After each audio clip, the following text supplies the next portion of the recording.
Hello, it's Friday the 27th, um, 2024.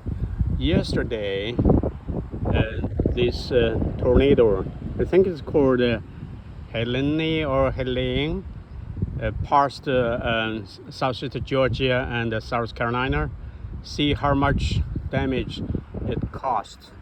This is the parking lot of Georgia Southern University, and quite a lot of big branches of trees had been, blew down. And further away, you can see police cars are there at the intersection because there is no power, and so the traffic light is gone.